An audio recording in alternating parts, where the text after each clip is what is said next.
Hello, how are you? Hi, how is everyone doing? Have you guys been enjoying the sun? I'm making the most of it. I've got really awful hay fever, so struggling a bit in the heat. I'm with hay fever season in full swing. I'm just going to give it a few more seconds before I start. Hopefully my reception is okay. Okay, so today we are going to be joined by Dr. Larisa Corda, who is an obstetrician, a gynecologist, and a fertility expert. She's currently actually being redeployed to work as an ICU doctor during the pandemic, but she's very kindly agreed to come on and speak about infertility. This was a topic that was really highly requested by you guys. There were quite a few people that asked for this to be discussed. I know quite a few family members and friends that have also been through, the infertility journey, have gone through IVF, and it's still quite evident that it is considered quite a taboo subject within the Asian community, and I'm not sure why. So I wanted to address some of those points with Dr. Corda.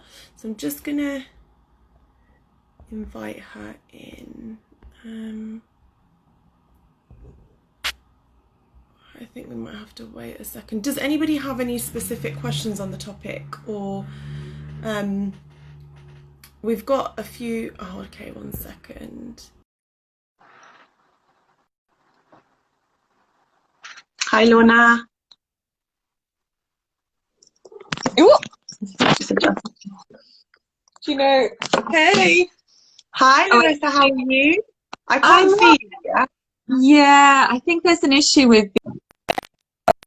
Oh, really? Oh, you are. How are you? I'm all right, thanks. I forgot that this was stories. Sorry. Oh, you're frozen. Oh, is that going to be mine?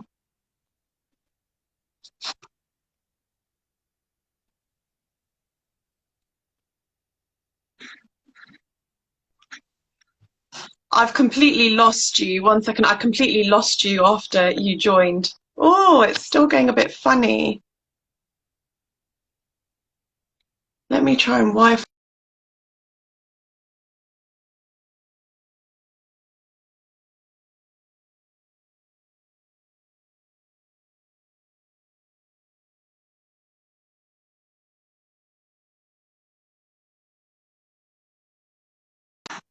Let me just see if she comes back. Oh, hang on, you're Larissa, back now. You're back now. I think it's just really patchy internet, but we'll do our best. okay. How are you doing? Are you okay? Oh, it's still freezing.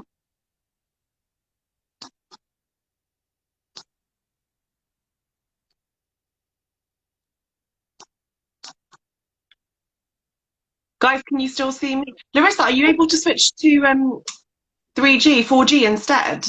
Yeah, so that's what I have been using, but that's the dodgy.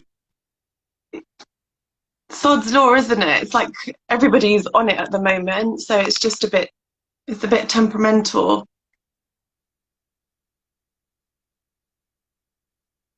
Guys, can you see me? Can you give me a thumbs up or let me know if you can see me and if you can see Larissa?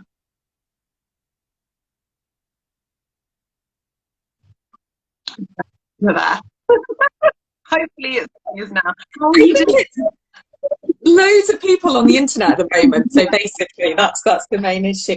I'm all right, thanks. I'm a bit tired, and I was supposed to have my first day off, which I have got off hospital work, but honestly, it's been non-stop. I think I have a problem in terms of just preoccupying my time with too much stuff, and I've decided I'm going to take myself to a field somewhere with no phone access and just lie there Well, for a long I'm time. the same. It's like a busybody. You can't seem to switch off. It's like every moment needs to be productive, and let me just Yeah, do this. Let me just do this now. Let me get this done yeah, now. I really hear yeah. you. How has working in ICU been? Challenging, eventful, amazing, but also very sad at the same time. Just all these different emotions. It's a real roller coaster you go through, and I just feel super grateful I got to really spend my time there and help in this very real way, and plus be surrounded by incredible people. I mean, honestly, if anyone ever needs ICU, the way I've seen my colleagues deal with patients and the stuff that they've supported me doing, it's phenomenal. And I hope people feel reassured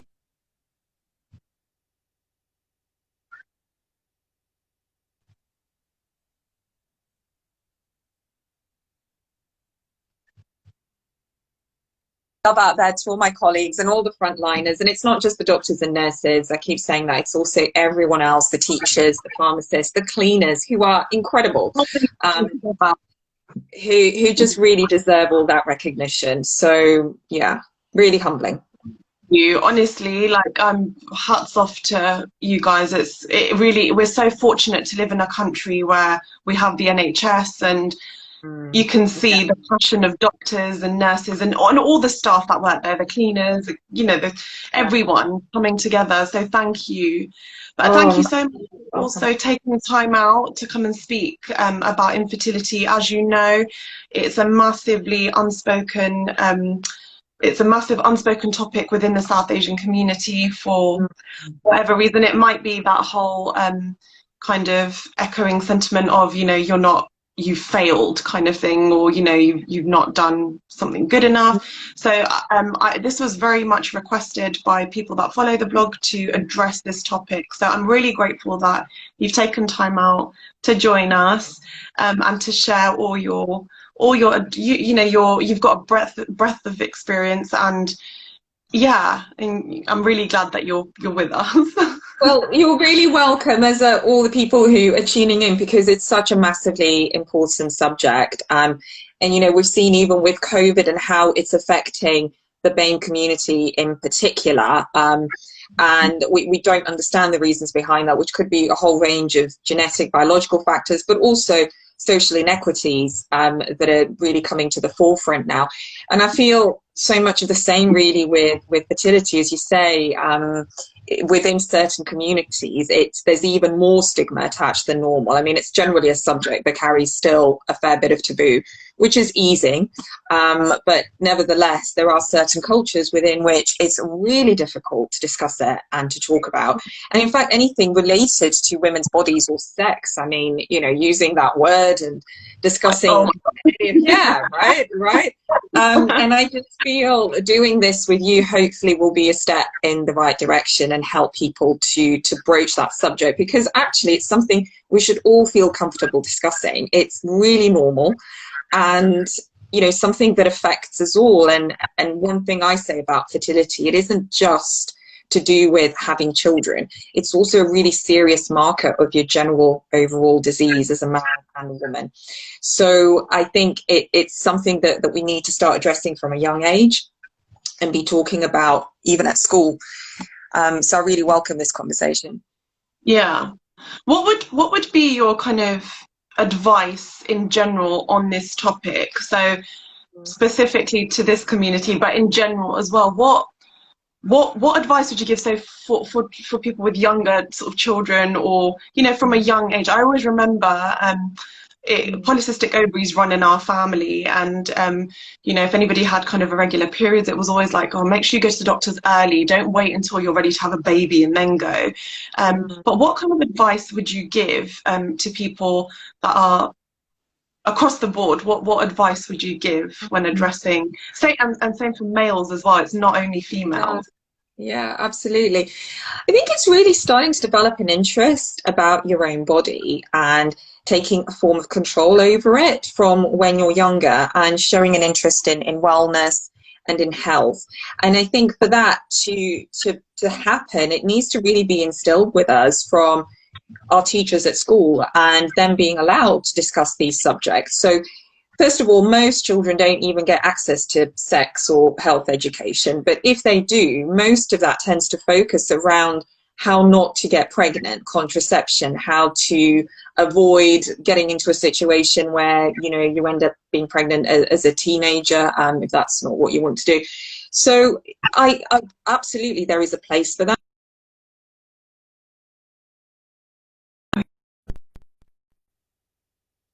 Potentially have one of those that could affect the rest of your life and your health. But we're missing the whole point of actually talking to people about what their health, and especially, you know, women's health and menstruation and periods, and the impact that that can have on their lives, and subsequently later in terms of starting families and being able to have children.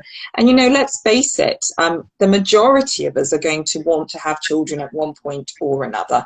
And therefore, it's something that sooner or later we're all going to be interested in. And that applies to men too. I mean, for men, it's kind of even worse, really, because, you know, I don't think they get really very much education at all. And later in life, it's not a subject that's really discussed. It carries, we think fertility carries enormous taboo with women, but, you know, with men, it's not spoken about at all, is it? And it's interesting. Yeah, you're freezing up. Yeah. it's interesting.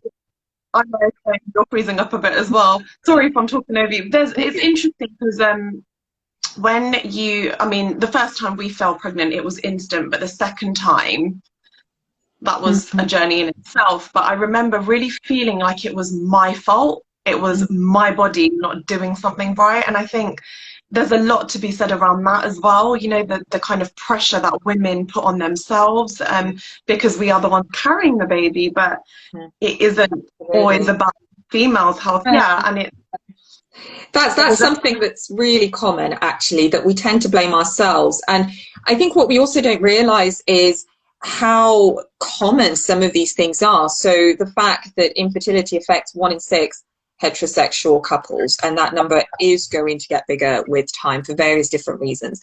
And also the fact that with regards to so many conditions that affect men and women, they're far more common than we think. So if we take endometriosis as an example, you know, 1 in 10 women suffers from that.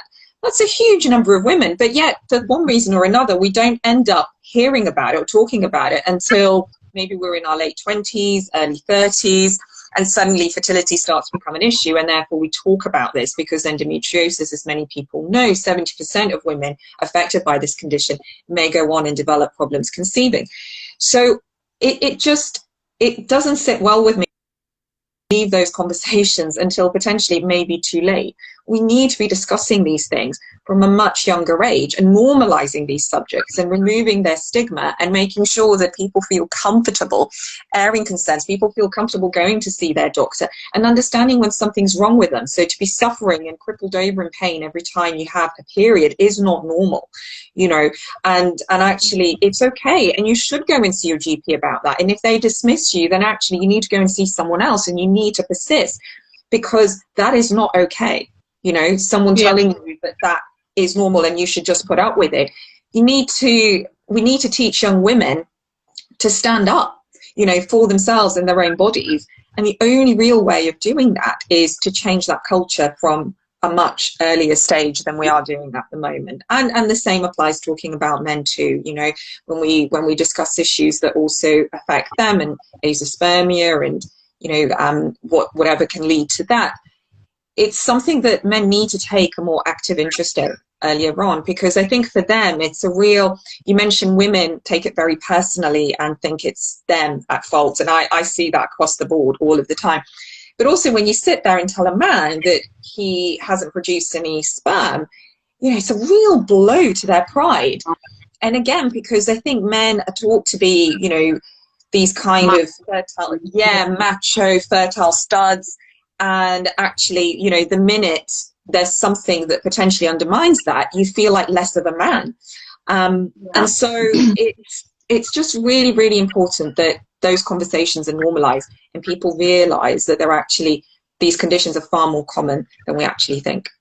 Yeah, the whole thing around men, I mean, that's not even just, you know, specific to the Asian community. That I don't really hear about, you know, infertility and men. I don't really hear about I've No. never really seen anything, or I don't really know anything about any conditions or Mm. and things. And But it's interesting. that's partially also to do with the fact that, you know, even in clinics, even when you go and see a doctor or a specialist, I'm sorry to Yeah. say that a lot of the time, all of the focus is just on the woman. And, you know, absolutely, yes, we need to do a full workup and investigations, but what about the man? You know, up to 50% of couples that come and see us will have male factor infertility. And it's almost as if the man's role is just reduced to being a sperm donor. And, you know, then they're expected to take an active role in the whole process, which a lot of them end up dissociating from. They find it very, very stressful, very anxiety provoking, because they're expected to kind of also support their partner in that too, whereas they're actually also calling out for support themselves. And I think it's tremendously unfair. And we need to be able to recognize that men have a really important role in this, equally as important, and actually start investigating and treating them too, and discussing various different conditions as well.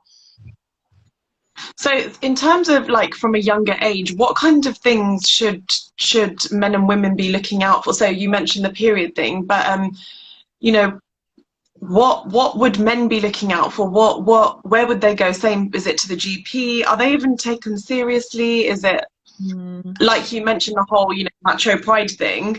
Yeah. I guess in some cases it might be easier for some men to just assume, yeah, you know, might be something wrong with you because I'm fine, and it's almost being a bit too scared to be open to the idea that actually there might be something not quite working right. And I'm sure many of these things are fixable if, you know, caught in time Yeah, anyway. What absolutely. should men be looking out for, or, you know, women encouraging their husbands or partners, what should they be looking out for and what should they be doing to Yeah. address it? Yeah, I think that first of all, if a man has any kind of chronic long-standing condition, some of these can have an impact on fertility. So anyone who finds themselves in that situation should absolutely, if they have trouble conceiving, go and see their doctor sooner or later. But I think the more specific things to kind of look out for, well, really any issues when it comes to sex. And, you know, we'll talk about the female side in a bit, but you know, your basic things like impotence or premature ejaculation, any issues surrounding that, they typically feel very embarrassing, especially for a man to broach. Again, it's a bit of a blow to their pride, but actually they're very common.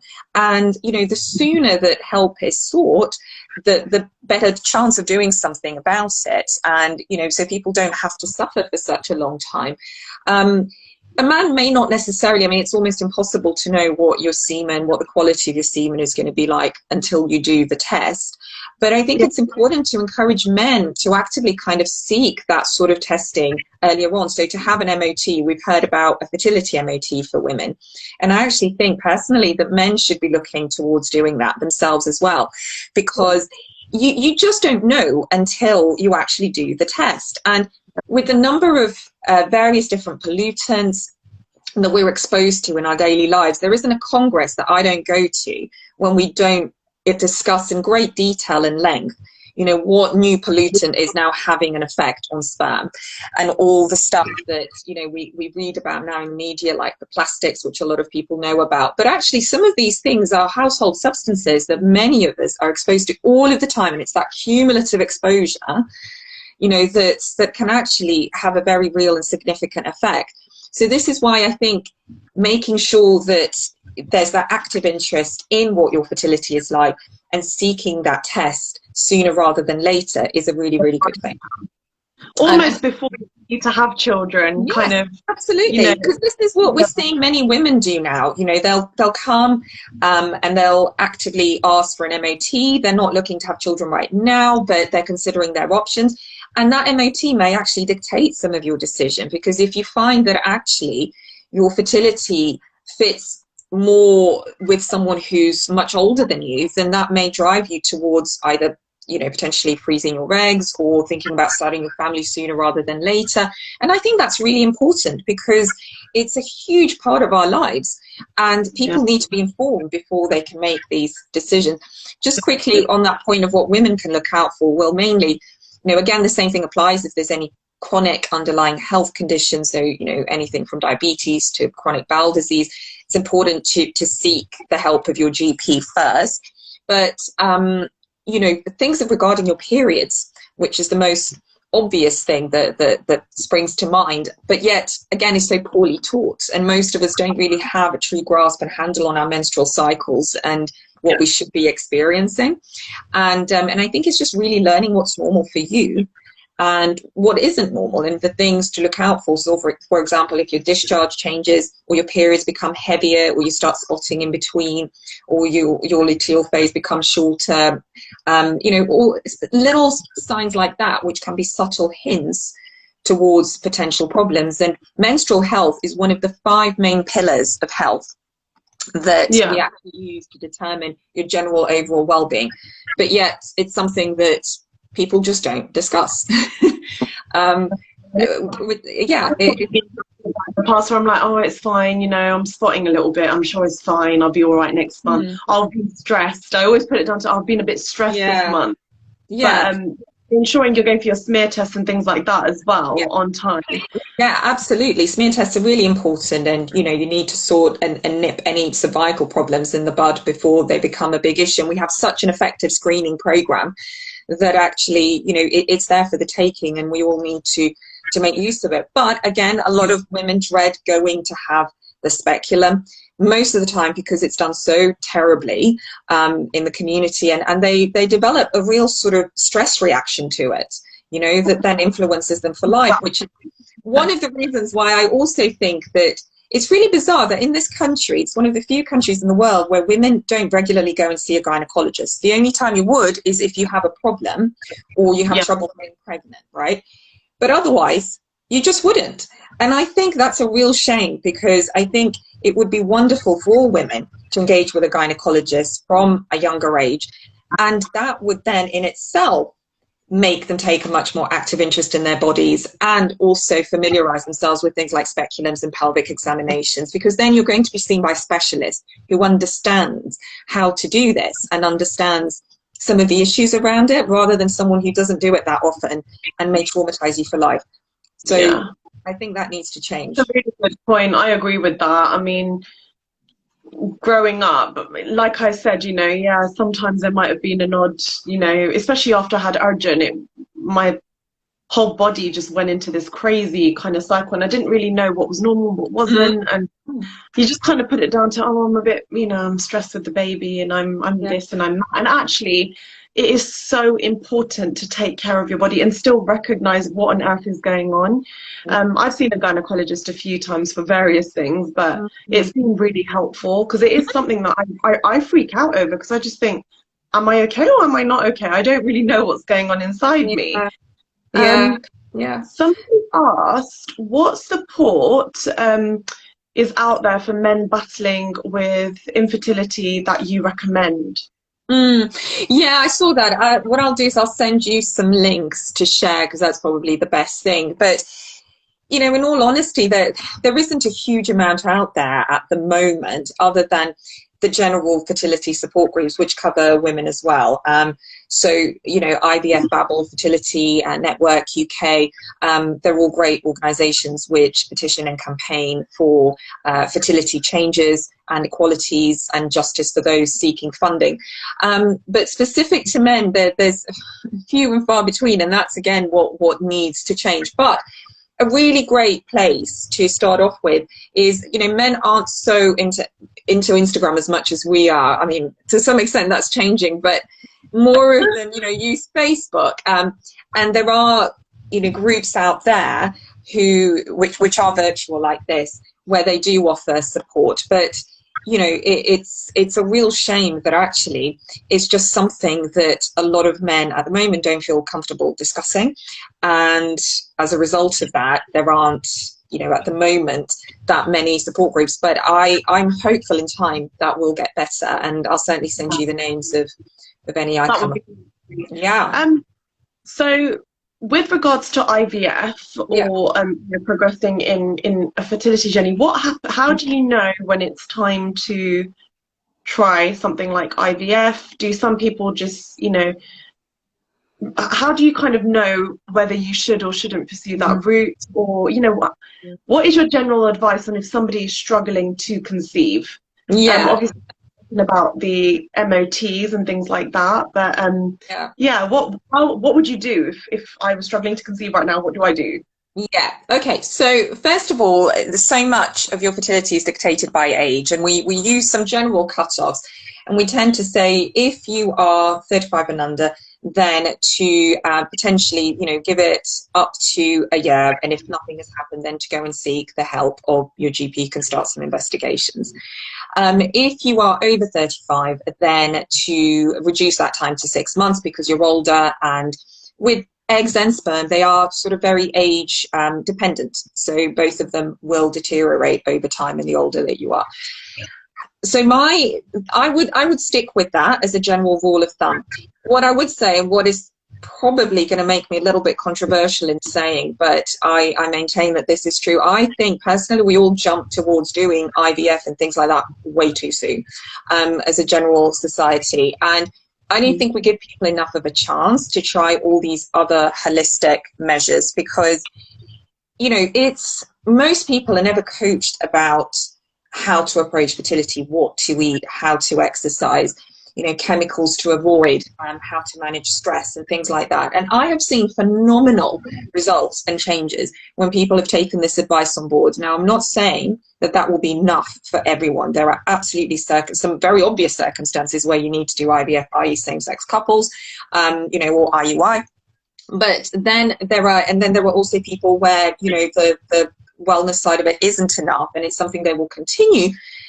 But the difference is here that actually once you get yourself into that, even if you need IUI, IVF or ovulation induction, whatever it is that you head towards, the results of that will be far better once you've taken and made all of these changes because it all works in tandem. You need to optimize your body first before you introduce various chemicals and drugs to try and stimulate, the response that you want.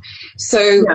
A recent study that was done about this actually proves the point that when you leave couples to it, and some of them are left by, as a result of not being able to secure the funding, so they end up being in the waiting system for a while, and actually an awful lot of those will go on and conceive themselves once they're given the right advice about what to do.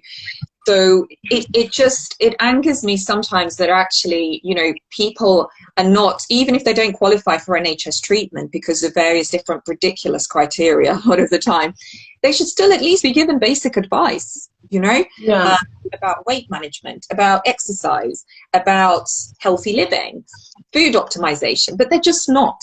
And it's a subject that's completely ignored. And I think to the detriment of a lot of people. And remember, we're not just talking about optimizing your fertility here, but you're going to end up optimizing your entire body, your cardiovascular system, your renal system, your respiratory system, everything. So again, it all works together. And the mind as well. That's really, really important and something you probably bang on about all the time. I think that we tend to see our mind and body as completely separate. And that's wrong. As you've said yourself, stress can absolutely impact our periods. But my goodness, can it impact fertility for all sorts of different reasons? You only need to think about that stress response and what happens and the release of catecholamines and cortisol and adrenaline and the havoc that can cause and imbalance it can cause, with your hormones. Because essentially when you're in a state of stress, the last thing your body's going to want to do is get you pregnant. If you think about it, protect or exactly. So that your body's thinking about that primal instinct of protecting you from a predator, from something that's a potential threat. And therefore it doesn't make sense to get pregnant. Your body's always acting in a way that tries to protect you in your best interest. I know it doesn't feel like that sometimes, but it is. And that's why we need to change that. And I'm not saying, get rid of stress, because that's almost impossible to do. My goodness, this pandemic, it's everyone's stress. Yeah. It's how we manage it. It's what we do and how we handle that stress that matters. So what kind of, you mentioned nutrition, you mentioned stress, what kind of, foods or tools and techniques would you recommend in managing both of those things? the nutrition side maybe first. You know, what should we be eating? What should we be avoiding? Things like that. What would you? So the short answer to that is to watch and see the conception plan, which I shared with this morning, and my whole website is really focused around that. So it's these key pillars that I discuss, one of which is nutrition. And what we did with this morning is we actually showed 3 couples who went on this plan and then followed this nutritional routine. And essentially what it involves is what I call a clean, focused method of eating. So it's really trying to avoid processed foods, things which are filled with stuff that we all know is bad for us, like salts and sugar and additives, and really being careful about selecting things which are clean in the sense that they're wholesome, they're as raw as they can be, they are organic where possible. And the reason I mention that is because, again, a lot of things are contaminated with pesticides and chemicals when they're transported and when they're being grown, and it's really important to try and eliminate any of that toxic stuff from our diets.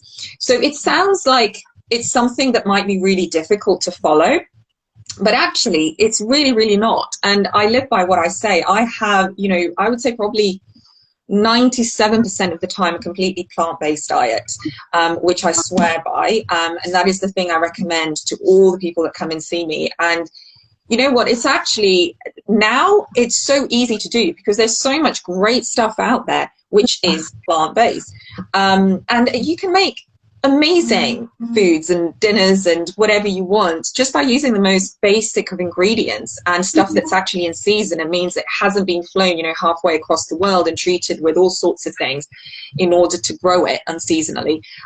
So I think that it's got a whole lot easier, and I think you'll notice these changes. It's not going to be immediate, you know, no one can expect an immediate result the next day, but if you apply yourself to it for a couple of weeks, you'll start to see that not only will your energy levels improve, your weight will improve, but just your general overall appearance, you know, your concentration, your hormones will, you know, reach that sort of homeostatic equilibrium, and everything will get better. People have also seen, especially women who suffer from terrible periods, they've noticed a real change in that following this kind of diet plan. Again, eliminating dairy, that's another thing that's quite important. So yes, you need to take calcium and vitamin D, but there's so many other ways that you can do that. And typically speaking, cows-based dairy is full of lots and lots of hormones that get filtered to us and down the food chain. So in short, yeah, if you share my website address, where you can find it on my bio, it's got details of all of this, and I even share recipes. And you know, in fact, you reminded me, I've got to share my spring recipes. I've just been so busy with the pandemic stuff. I literally like forgotten to do some of these things, but thanks for reminding me, because there's loads there. So please have a look, and let me know how you find it. But you know, I share exercise tips as well, and all of that.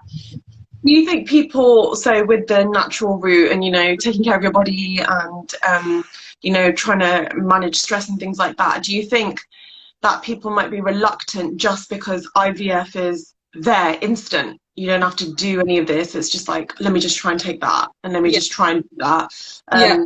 I know even someone like me would probably end up thinking, oh, let me just do that. You know, like, let me just try that. But especially when age isn't on your side, it's that kind of panic and feeling of, oh my gosh, I'm losing time, the whole time element, especially if most people go for it after the age of 35. So much to say about that. First of all, that even if you do end up having IVF or whatever form of ART, you absolutely still need to be fit enough to have it, because A, that will massively improve your chance of success, and we all know that this is an incredibly expensive treatment in the first place. But second of all, when you're pregnant, you know, you want to be as fit as possible during that pregnancy. But the even bigger thing about it is the whole field of epigenetics, which I love. And this is all to do with the fact that decisions we make about our lifestyle have a very real effect on the babies which are born. So for example, if you don't have a good diet and you don't eat well, all of that has the ability to influence the genes that your baby carries, which could potentially have health consequences when they become older, even on their own fertility. So when patients come and see me and they say similar thing and say, oh, you know, I just want the treatment and I can't be bothered doing all the other stuff, I say this to them, and all of a sudden, because it's to do with their future child, people suddenly go, oh God, I didn't realize, actually that sounds quite serious, and that sounds like something I really should be doing. So I think that, I know IVF can seem like a really fast fix, but believe me, it's really not. And I have turned many people away from doing that treatment when they initially come and see me and just say, you know, give me this. And actually the easiest thing to do sometimes is to go, okay, but I don't take that route. I take the harder route, because actually that is the right thing to do. And then when I hear the stories and feedback of people writing to me and saying, you know, thank God for your advice, because only a few weeks later or months later, we've conceived naturally.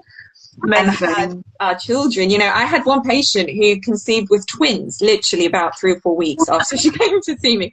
So I think sometimes giving people that reassurance that they are enough and their bodies are enough is a really good thing to do. And I think so much of IVF treatment can make people feel completely out of control, and as if they need to rely on heavy dosages of drugs and other, you know, add-ons thrown at it in order to try and get pregnant. I'm not saying there isn't a place for add-ons. I'm not, as many people know, a huge fan of a lot of these, because I'm very kind of mild and naturally driven.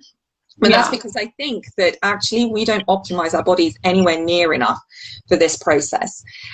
So that would be my advice, that, you know, if someone you trust does tell you to implement these things first, then I would absolutely take heed of that, because it's really important. And there are no fast fixes. That's the thing. There is no such thing. Even the natural stuff, you have to do it for a while. It's like with anything that, you know, you're preparing for with your body. It takes time for the body to get used to that. And you've got details about the supplements that people should take as well. So you mentioned vitamin D, calcium, and things like that. That's been such a huge subject, obviously, during the pandemic because of the immunity. And I did a whole article with Health Insta about this, because loads of people were asking, and I share the stuff that I take. So I've been massively dosing on my vitamin C and vitamin D. There's been loads of evidence around vitamin D improving your immunity against COVID, and us needing to take at least 2,000 units a day. And vitamin C is another one that's gaining a lot of ground too. So I've seen that. Somebody's asked, I've gone mostly veggie but hate how processed some veggie alternatives are, especially soy products, which are bad for endometriosis. Is there anything you can recommend for veggie alternatives that are not so processed? So like, I guess like a veggie burger, or we're vegetarian, so this is quite applicable to even me in general, for my, not that I'm trying for a baby, but for my well-being. And I can feel when I eat rubbish food, I feel really no mood, I feel sluggish, I feel just and my periods, oh my gosh, since December, damn Christmas, I ended up just throwing my diet out the window and just eating rubbish. And my periods, my PMS symptoms have been so bad, and I can see the direct correlation between what I've been eating, and my body almost feels inflamed. Because that's what happens. It leads to inflammation. I mean, this is a whole other subject in itself. I could bang on about for hours. But, you know, really bad foods do flare up inflammation. And guess what? How many conditions can we think of related to inflammation? There's thousands. Practically everything has its root in inflammation, and endometriosis certainly does.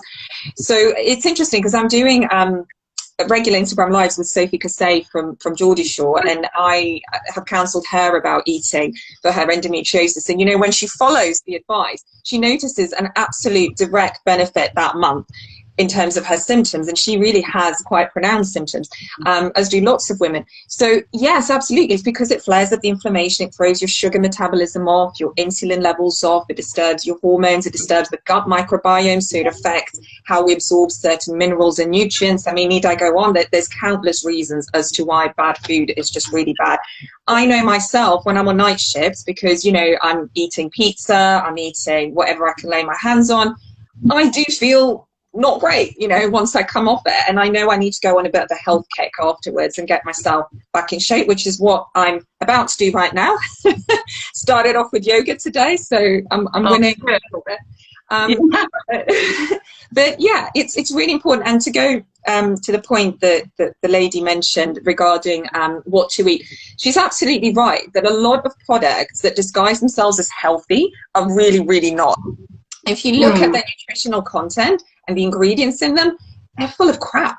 You know, they're full of salt and additives and preservatives, and sometimes they're actually healthier than the non-plant-based versions. So you have to be really, really careful as to what you're buying. And I would say the best thing to do is to prepare your own meals, so prepare your own burgers. You know, I've got a recipe that I got from Middle Piccadilly, which is this retreat I go to, about this amazing burger, and it's this raw burger I eat and I absolutely adore, and it actually tastes better than the meat burger, if you can believe it. And you prepare it from scratch. It's super easy. You put it in a blender and you know exactly what's gone into that. You're not buying the rubbish because, you know, it's convenient, and I understand sometimes, you know, we all do that. And that's again to the point about soya. So very good point. Typically speaking, people think that soya is really bad because it increases estrogen levels, and most of us are in estrogen dominance. Again, another subject to cover another time, but it's actually in moderate small amounts, actually quite good for you. And in fact, one of my spring recipes has soya in it. It's this pie. Instead of chicken, I use soya chunks, and it's really super delicious. And I mean, as long as you're not having that every day, you know, once a week is absolutely fine. So I think we need to understand, you know, that the media is responsible for this as well. It kind of puts a label on things and says, you know, soya's bad. Not necessarily. And in fact, soya is receiving a lot of good reviews recently, in moderation. So just be careful what you read, I would say. Yeah. No, that's really helpful, because that was a misconception I even had. We eat it maybe once a week, just as a bit of, you know, something different. But that's been really, really, really useful. And I think there's lots of people that are commenting about, you know, checking out your website for recipes as well. I'll be doing that just to get some inspo, because to me, you know, plant-based. Somebody's asked, what kind of milk would you recommend that's not cow's milk? Oh, so loads of alternatives out there. Goat's milk is better. It smells a bit funny. If you can get over the smell, it's not bad.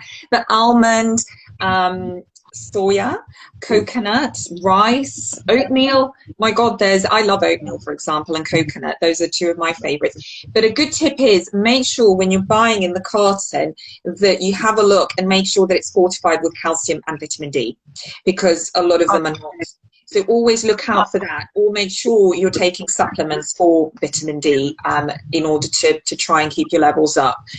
So there's just so many alternatives. And the number of people that tell me they get awful PMS, bloating, periods, all sorts of things with cows-based products, including myself, is just phenomenal. And it's because, you know, our cows are being pumped full of hormones in order to mass produce substances. And so, you know, it's better for you, it's better for the planet. Just all in all, it's a better situation if we look at alternatives. Yeah, my husband's all about the almond milk. He doesn't drink cow's milk at all. I just couldn't get over the taste, but I might try it, because yeah, like I say, I have been suffering a bit with my symptoms, and I'm really in tune with it. And it's just my general, you know, health. I don't want to feel like this, so it'll be something that I'll be taking a look at as well.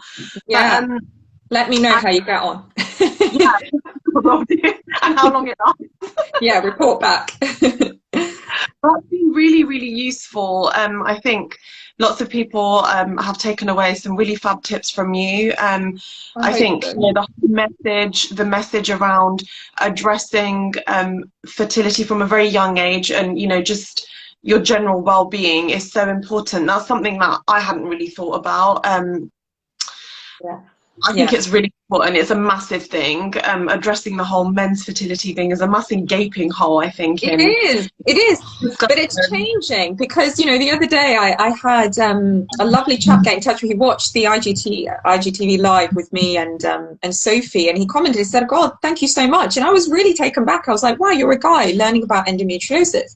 How phenomenal is that? So it's amazing. It's really great when you see guys do that and take an interest. And I think, you know, we need to be the ones that lead them into that sometimes and say, hey, you know, check this out, have a look. So they show that interest. But Yeah, I hope people have found it useful. I really enjoyed chatting with you, and we should definitely do a few more. If this has been helpful, then hopefully people can Yeah, leave some messages, and glad to help. try get feedback and on things that people might want further information on, or Yeah, we can discuss different topics. I think it's so important, and there's just so much out there. I think even a discussion in itself on educating our children, if it's not being done at school, what should we be doing at yeah, home? it's a really That's something important one. Really very important. yeah. Yeah.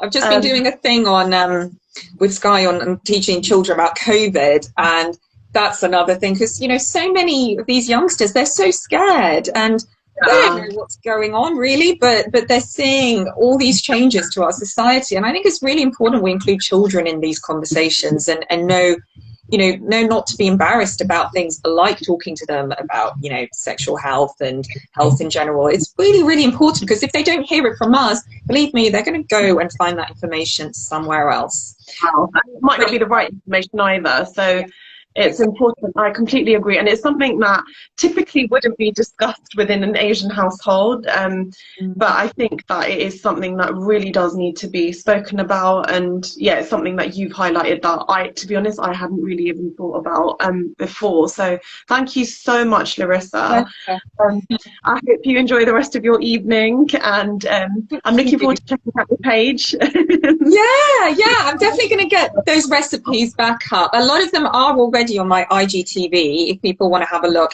and on my website, but I'll be sending a reminder so people tune in, because I can see it's a very popular thing, and especially when everyone's thinking about getting pregnant again now that we're kind of making our way through this pandemic. So I'll definitely share that. And thanks for having me. Really nice to talk to you.